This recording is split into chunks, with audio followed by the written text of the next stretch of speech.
तो कहानी की शुरुआत होती है एल्फहाइम यानी कि लाइट एल्व्स के रियलम में। एल्फहाइम एक बहुत ही ब्यूटीफुल जगह हुआ करता था, लेकिन कुछ ही समय पहले मेलकिथ ने यहाँ से ही वॉर ऑफ रियलम की शुरुआत किया था और इस वॉर ने इस रियलम को पूरी तरह से तबाह करके रख दिया है और यहाँ की क्वीन फेदरवाइन को जिंदगी भर के लिए एक घाव दे दिया है। लेकिन आज यहाँ पर जितने भी सर्वाइवर्स बचे हैं वो सभी लोग अपना बदला लेने के लिए पूरी तरह से तैयार थे। और इसी के साथ हम देखते हैं सर आइवरी और क्वीन फेदरवाइन अपने हथियार को रेडी कर लेते हैं क्योंकि उनके सामने वहाँ पर एक ब्लैक पोर्टल खुल चुकी थी। लेकिन अगले ही पल हम देखते हैं वहाँ से कोई डार्क एल्व्स नहीं बल्कि हमारा अपना पनिशर निकल के आता है। होल्ड योर फायर, मैं कोई एल्फ नहीं हूँ। पहले तो वो लोग उसके बातों पर ट्रस्ट नहीं करते हैं, लेकिन पनिशर उन्हें समझाता है कि उसे थॉर के मॉम लेडी फ्रेया ने यहाँ पर भेजा है और उन्हें अगर अपने लोगों के लिए बदला लेना है तो उसे फॉलो करे। दूसरी तरफ एसगार्ड पर जेन फॉस्टर, हेमडाल और डेयरडेविल रेनबो ब्रिज को प्रोटेक्ट कर रहे थे, लेकिन इसके बावजूद भी डार्क एल्व्स उस ब्रिज को डिस्ट्रॉय करने में कामयाब हो जाते हैं और इसी वजह से डेयरडेविल हेमडाल से माफ़ी मांगते हुए कहता है, मुझे माफ़ कर दो हेमडाल, मैं बाइफर्स्ट का एक बहुत ही पुअर गार्डियन बना। तब हेमडाल उससे कहता है कि डेयरडेविल को माफ़ी मांगने की कोई ज़रूरत नहीं क्योंकि सभी स्ट्राइक फोर्स अपने मिशन में कामयाब हुए हैं, लेकिन अब एक चमत्कार ही उन्हें वापस ला सकता है। और हम सब देखते हैं वो चमत्कार सवरतलहाइम में हो रहा था क्योंकि ब्लैक बाइफर्स्ट के गार्डियन बीटरहैंड को मारने के बाद लेडी फ्रेया खुद उसकी जगह ले चुकी थी और वहाँ पर वो बीटरहैंड से कह रही होती है, मैं सब कुछ देख सकती हूँ, मैं देख सकती हूँ मेलकिथ के अंदर कितनी डार्कनेस है, मैं देख सकती हूँ कि इस वॉर ने कितनी तबाही मचाई है, मैं मेलकिथ के हर एक क्राइम को देख सकती हूँ क्योंकि अब मैं इस बाइफर्स्ट की नई गार्डियन हूँ। तभी उन्हें नज़र आता है कि सी हल्क अभी भी वहाँ पर ही मौजूद थी। वो उससे कहती है कि बाकी सभी लोग वहाँ से चले गए हैं, अब सी हल्क को भी उस पोर्टल के थ्रू वहाँ से चले जाना चाहिए और अपने टीम को एक्सपेंड करके इस वॉर को जीतने की कोशिश करना चाहिए। बाकी टीम चली गई पर सी हल्क सी गॉड को अकेले नहीं छोड़ेगी, अभी भी स्मैश करना है। इन एल्व्स को मुझ पर छोड़ दो हल्क। और इससे पहले सी हल्क कुछ समझ पाती, लेडी फ्रेया उस ब्लैक पोर्टल को इस्तेमाल करके सी हल्क को वहाँ से टेलीपोर्ट कर देती है, लेकिन जाने से पहले वो उससे कहती है, बस मेरे लिए काम कर देना, मेरे बेटे को ये बता देना कि मैं उससे बहुत प्यार करती थी जैसे लाइटनिंग थंडर से करती है। इसके बाद कई सारे डार्क एल्व्स अपने मॉन्स्टरों पर बैठकर वहाँ पर आ जाते हैं और वो उससे कहते हैं कि वो सिर्फ एक ही गॉडेस है और उसे मारने में उन्हें ज़्यादा परेशानी नहीं होगी। लेकिन इसके जवाब में लेडी फ्रेया उन सब से कहती है, हाँ तुम्हें क्या लगता है एक गॉडेस कितने सारे एल्व्स के बराबर होती है? हंड्रेड्स, थाउजेंड्स या फिर तुम सब? जब तक इसका आंसर तुम्हें नहीं मिलता है तब तक मेरे पास आते जाओ।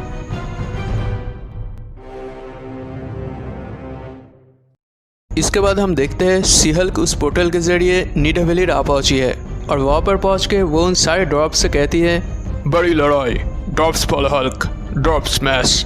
ये सुनकर वो लोग कहते हैं, बहुत ही अच्छी मोटिवेशनल स्पीच थी, मेरे तो आंखों में आंसू आ गए, ये टू मिडगार्ड।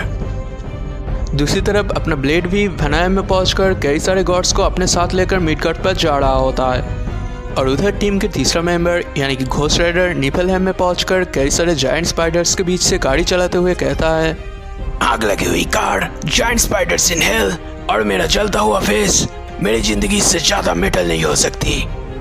इसके बाद हम देखते हैं योटनहेम में कैप्टन अमेरिका की टीम थॉर को लेकर अर्थ पर जाने के लिए एक ब्लैक पोर्टल की तरफ बढ़ रहे थे। हे, मेरे लोगों को छोड़ दो। और अगले ही पल वो लोग एवेंजर्स माउंटेन में आ जाते हैं, लेकिन वहाँ पहुँचते ही उन सबको टचाला बताता है कि वो सब बिल्कुल सही समय पर वहाँ पर आए हैं क्योंकि अब ये वार्ड एवेंजर्स माउंटेन तक भी पहुँच चुकी थी। तब वहाँ पर थॉर को देख के थॉरी कहता है, थंडर मास्टर के जाने के बाद थॉरी ने बहुत सारे मर्डर किया, थॉरी make thunder master so proud. इसके बाद ब्लैक पैंथर सूरी को अपने पोजीशन लेने के लिए कहता है। तब सूरी भी उसे बताती है कि वो उस मरे हुए सेलेस्टियल के सर पर पहुंच चुकी है और वहां पहुंच के हाई पावर रीडिंग्स देख के सूरी टचाला से पूछती है ये मरे हुए सेलेस्टियल ठीक कितना पावरफुल है। तब इसके जवाब में टचाला उसे वेपन को लेवल 3 पर सेट करके फायर करने के लिए कहता है और तभी उस सेलेस्टियल से बहुत ही पावरफुल बीम्स निकल के उन सारे मॉन्स्टरों का काम तमाम कर देता है। उधर कैप्टन घोस्ट राइडर से थॉर को इन्फेरी में ले जाने के लिए कहता है और ये सुनकर घोस्ट राइडर कैप्टन से कहता है, हम भी खाली हाथ नहीं आए कैप्टन सर, इन स्पाइडर्स को देखिए, अच्छी है ना? लेकिन तभी पीछे से कोई कहता है, Where is she? और वो कोई और नहीं ऑलफादर ओडिन थे जो कि अभी तक पूरी तरह से रिकवर भी नहीं हुए थे। फ्रेया कहाँ पर है? तब हम लोग लेडी फ्रेया को देखते हैं सबरतलहेम में सभी डार्क एल्व्स का सामना करते हुए। सिर्फ यही नहीं, वो सभी डार्क एल्व्स को बहुत ही बुरी तरह से मार रहे थे। मैं देख सकती हूँ कि कैसे पास्ट के वॉर ने मेलकिथ के सोच को करप्ट कर दिया है। मैं ये भी देख सकती हूँ कि वो ये वॉर कभी भी ख़त्म नहीं करेगा और इसलिए हम भी नहीं रुकेंगे। और इसी के साथ हम देखते हैं कैरल डनबर्स यानी कि कैप्टन मार्वल की टीम फायर डेमन क्वीन के साथ फाइट कर रही थी और दूसरी तरफ न्यूयॉर्क पर अर्थ के एयरफोर्सेस किंग लफी को मार गिराने की जीत और कोशिश कर रहे थे, लेकिन वो लोग बहुत ही बुरी तरह से नाकामयाब होते हैं। पेरिसेफ से बहुत दूर मेलकिथ वेनम को लेकर टेलीपोर्ट करके स्टोनहेंज पर पहुंच चुका था और वहां पहुंच के मेलकिथ वेनम से कहता है, ये दुनिया तो मैजिक से भरा पड़ा है। ये एक बात तो सही है, ये वॉर करके मुझे बहुत ही बड़ा मजा आया। क्या तुम इस बात से एग्री नहीं करते सर वेनम?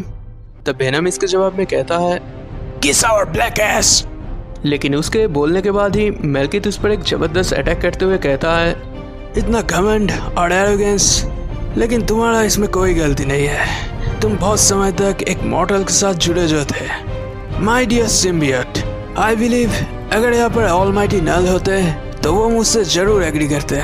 तुम्हारे जैसा वेपन मेरे जैसे गॉड के लिए बना है।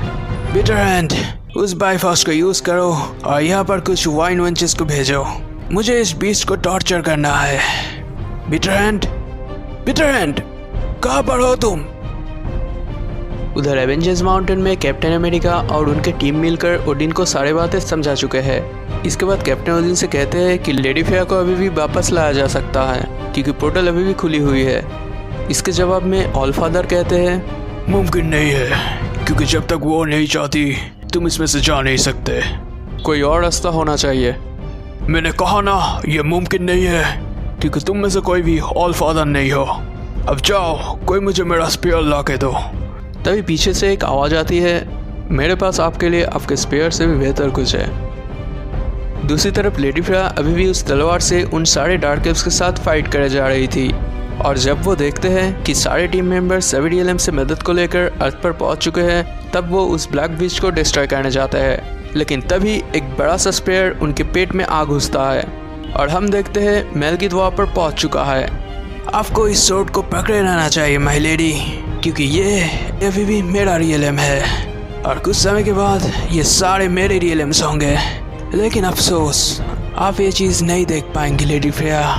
और इसके बाद हम सब देखते हैं कि मेलकिथ का वो स्फेयर असल में वेनम से बना था जिसे मेलकिथ ने पूरी तरह से अपने कंट्रोल में कर चुका था।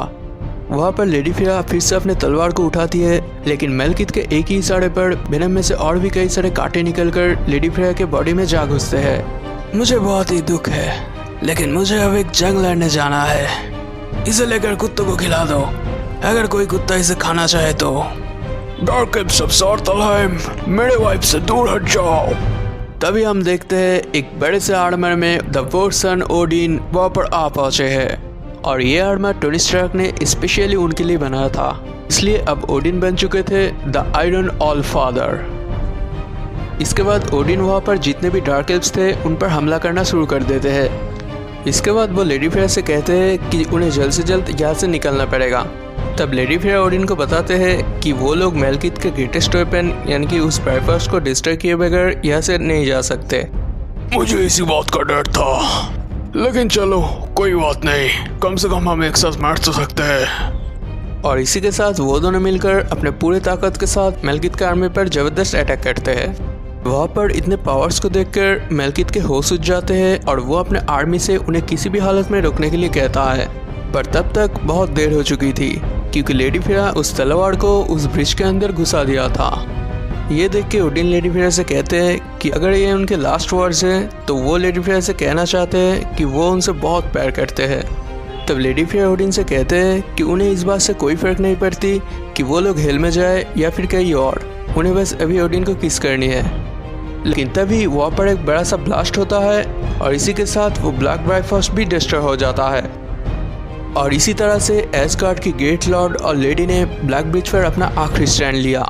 हालांकि ये उनके लिए वॉर ऑफ रियल्म्स की एक बड़ी विक्ट्री थी, पर अफसोस वो लोग अपना आखिरी किस नहीं कर पाए। दूसरी तरफ एवेंजर्स माउंटेन में जेन फॉस्टर उन सारे के सारे सुपर हीरोज़ को मोटिवेट करते हुए कहती है कि मेलकिथ के फोर्सेस अब यहाँ से नहीं जा सकते अब उन सबको मिलकर मेलकिथ के जितने भी फोर्सेस थे उन्हें बस डिस्ट्रॉय करना पड़ेगा। और एवेंजर्स के लीड में वो जेन फॉस्टर की बात पूरे होने से पहले ही उन सभी को पीछे से एक आवाज़ सुनाई देती है। यहाँ पर सिर्फ एक ही है जो इस फाइट को लीड करेगा और उसका नाम है थॉर। और हम सब लोग देखते हैं थॉर वहाँ पर आ पहुँचा है।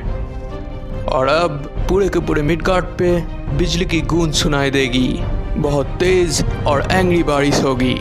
और इसके बाद आएगी लाइटनिंग, जो अपने रास्ते में जो भी चीज़ होगी उसे तबाह करके रख देगी। और सबसे आखिर में आएंगे हैमर्स, आसमां को चीर के रख देने वाले हैमर्स।